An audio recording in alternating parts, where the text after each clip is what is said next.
Prayagraj Katra Ramlila committee में सनातन प्रचारक हर्ष रिछारिया जी के द्वारा शक्ति सृजन यात्रा का कार्यक्रम आयोजित किया गया, जिसमें मुख्य अतिथि के रूप में पूर्व विधायक की उदयभान कांवरिया जी ने शिरकत की।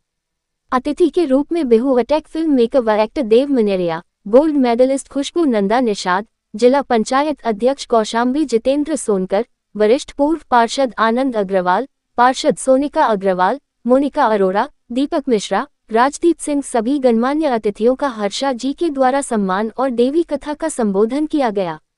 अगर आप नहीं सिखाएंगे बेटियों को पद्मावती का जौहर तो ढूंढ लेंगी गैर मजहब में शौहर।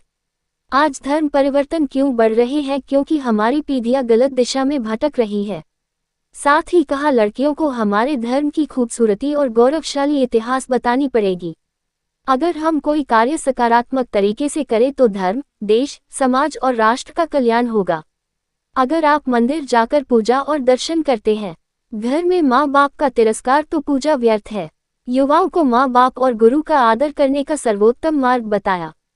लेकिन हमारे देश की वो बेटियां जिन्होंने इस देश के लिए बलिदान किया है,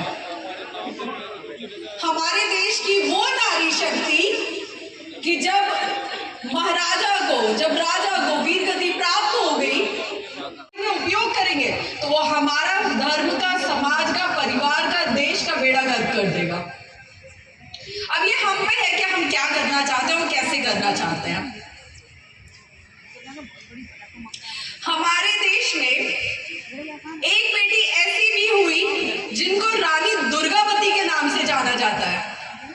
कितने लोग जानते हैं रानी दुर्गावती को? रानी लक्ष्मीबाई।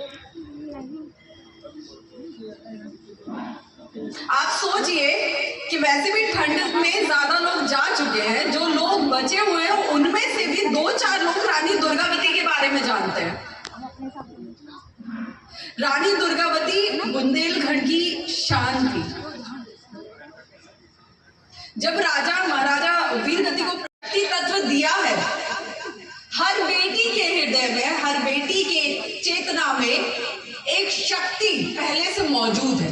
जरूरत होती है उसको जागृत करने की, और हम उसे जागृत नहीं करते हैं। हमने अपनी बेटियों को आजकल इतना सक्षम बनाना ही छोड़ दिया है कि वो किसी भी परिस्थिति में, चाहे वो मानसिक तौर पे, चाहे वो शारीरिक तौर पे, उस मुश्किल घड़ी से निकलने में समाधान ढूंढ पाए। हम बना ही नहीं रहे अपनी बेटियों को ऐसा। क्यों? आज अगर बेटियां गलत दिशा में जा रही हैं तो उसका एक जिम्मेदार परिवार भी है। एक लाइन मैंने लिखी थी, कुछ पंक्तियां लिखी थी, 2, कि अगर नहीं बताओगे आप अपनी बेटी को पद्मावती का जौहर तो ढूंढ लेंगी गैर धर्म में वो अपना शौहर।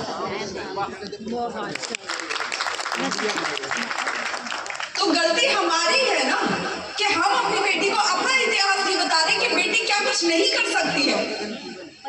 देश की, समाज की, संस्कृति की, धर्म की का हमारे बीच है। इनर से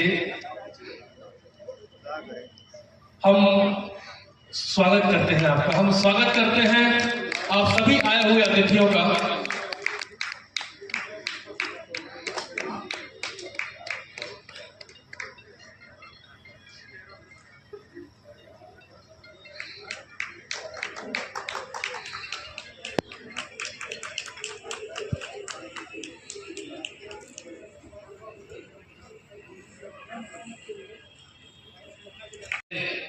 बिजी शेड्यूल से अपना कीमती समय हमें प्रदान किया।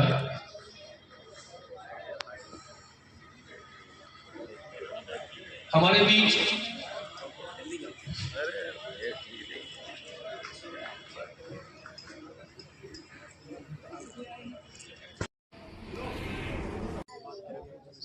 मैं पूनम चौरसिया इंडिया टीवी 365 से और रामलीला कटरा मैदान से हर्षा रिझारिया जी का स्वागत करती हूँ। प्रयागराज की धरती से सभी रिपोर्टरों की तरफ से, सभी संस्थाओं की तरफ से उन्होंने जो ये मुहिम छेड़ी है उसका स्वागत करती हूँ, समर्थन करती हूँ। सभी नव युवाओं और लड़कियों से, माओं से, वृद्धा से, सभी से कहती हूँ कि कोई वृद्धाश्रम में न जाने पाए, क्योंकि जो कोर्ट केस नहीं जाता है, मैं ह्यूमन राइट की वाइस प्रेसिडेंट प्रयागराज से विनम्र निवेदन करती हूँ, वो केस मैं देखती हूँ। इसलिए मैं कहती हूँ कि हर बच्चे, हर माँ बाप इस कदम से कदम इस मुहिम को छेड़े। धन्यवाद।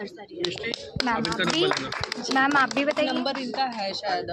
मैम आप, हाँ मैम बाइट दीजिए।